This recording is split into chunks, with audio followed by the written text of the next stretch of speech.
के साथ में अपनी पुत्री का विवाह कर दूंगा। भीष्म ने कहा मेरी नजर में एक है बड़ा सुयोग्य वर है रुक्मणी के लिए, अगर तुम सबके हाँ में हाँ हो तो सुंदर सा विवाह कर दिया जाए। कौन? द्वारिकाधीश श्री कृष्ण सम्राट है, जरासंध को संहारा कंस का बधिक है, कंस के ऊपर विजय प्राप्त की है, ऐसे सुबीर है। और जो बड़ा बेटा है ना किसका? भीष्म का, वो भगवान का बहुत बड़ा विरोधी है। तुरंत निवेदन किया पिताजी हमारे सामने उस भगौड़े का नाम अब दोबारा नहीं लेना, अभी जल्द ही युद्ध में पीठ दिखाकर वो भागा, उस भगौड़े के साथ मैं अपनी बहन का विवाह कदापि नहीं करूंगा मैं, और मेरे जीते जी उसकी बारात नहीं आएगी। आज भीष्म ने कहा तो तुम बताओ कौन सा विवाह है? कहा मेरे नजर में एक लड़का है। कौन? एक राजकुमार है। कौन? सिंधु नरेश दमघोष का पुत्र महाराज शिशुपाल। शिशुपाल कौन है? त्रेता युग का रावण है और द्वापर में शिशुपाल के रूप में। माता जी का हरण त्रेता में भी किया था, द्वापर में भी शिशुपाल के साथ में विवाह रुक्म करने के लिए पत्रिका लिखता है और भेज देता है कि परसों बारात आ जानी चाहिए। रुक्मणी जी को बात पता चली कि मेरा विवाह शिशुपाल के साथ है।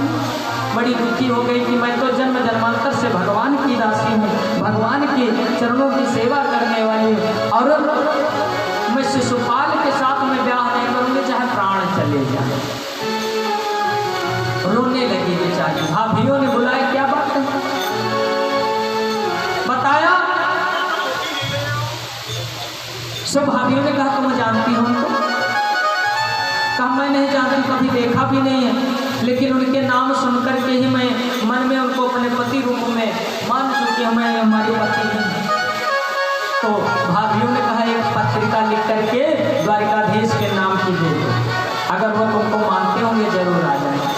पत्रिका लिखी और पत्रिका लेकर के आज तुरंत गिरिजा जी के मंदिर में गई। पत्रिका में लिख दिया महाराज हमारे पिता हमारे भाई शिशुपाल के साथ में विवाह करना चाहते हैं और मैं आपकी जन्म जन्मांतर की दासी हूँ। अगर आप इस समय मेरे इस कष्ट को उबारेंगे नहीं तो मैं विषपान कर लूंगी, लेकिन विवाह नहीं करूंगी शिशुपाल के साथ। और बिना लड़ाई झगड़ा किए हुए महाराज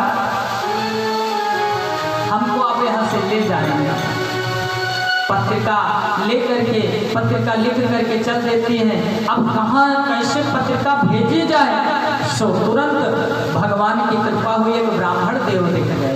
देखिए भैया कोई काम से आप अगर जा रहे हैं, निकले हैं घर से और संत के ब्राह्मण के दर्शन हो जाए तो समझ लीजिए जो काम नहीं बनने वाला होगा वो भी उस दिन बन जाएगा, क्योंकि संत और ब्राह्मण के दर्शन बड़े दुर्लभ होते। बोले वृंदावन बिहारी लाल की। आज ब्राह्मण देव को बुलाया, कहा मैं तुम्हारी बेटी के समान हूँ, आज मेरे प्राणों पर बना गई है। ये पत्रिका द्वारिकाधीश तक जाकर के तुरंत देख करके महाराज मेरा इतना पुकार। ब्राह्मण देव ने पत्रिका ली, रथ पर सवार हुए, कहा बेटी मैं तुरंत जाता हूँ और तुरंत आता हूँ। पत्रिका लेकर के द्वारिकाधीश के यहाँ पहुंचे। द्वारिकाधीश ने ब्राह्मण देव का बड़ा सम्मान किया और सम्मान करने के बाद भोजन भाव से नृत्य करा करके पत्रिका पढ़ी। सो पत्रिका में लिखा था जिन चरणों पे हित ब्रह्मा ने ब्रज के गौवत्स चुराए हैं, जिन चरणों पर संशय करके इंद्र ने वज्र बरसाए हैं,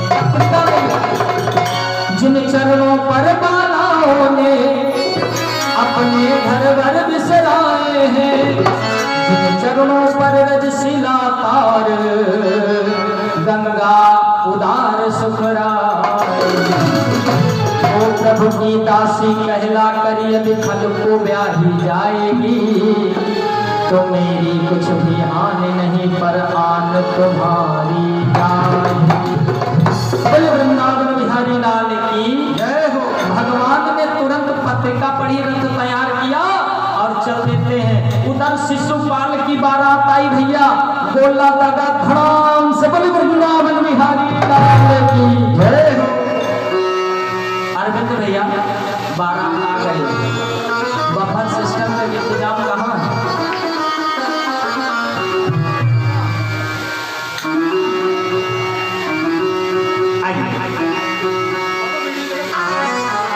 सीताराम। उधर रुक्मणी मैया पहुंच गई कहाँ? मंदिर में कात्यायनी माँ की पूजा करने के लिए। और जैसे बारात आई रुक्मणी मैया घबरा गई और मन में निवेदन करते हैं क्या कि हे प्रभु कब आओगे आप? अच्छा कौन कौन चाहता है कि भगवान के दर्शन जल्दी, भगवान का विवाह हो? जल्दी बताएं दोनों हाथ उठाकर। कौन कौन चाहता बारात जल्दी आ जाए? टोल प्लाजा पे आ चुकी, टोल प्लाजा पर बारात है भैया। अब लेकिन आप लोग सहयोग करेंगे तब भगवान आएंगे। बोले वृंदावन बिहारी लाल की। कौन कौन चाहता है कि जल्दी से बारात आवे हमारे ठाकुर जी की? अच्छा कौन कौन पाँव पूजन करेगा? देखिए संकोच नहीं करेंगे, ये मन में न लाए कि हम कुछ लेकर के नहीं आए ना। जो जिस लायक है, भगवान ने आपको जिस लायक बनाया, नहीं कुछ व्यवस्था है तो दक्षिणा दे करके, नहीं वो भी है तो फूल पाती देकर पाँव पूजन कर सकते हैं ना। हम सब जने फूले पाती न देती हो। बोले ठाकुर जी महाराज की। कब आओगे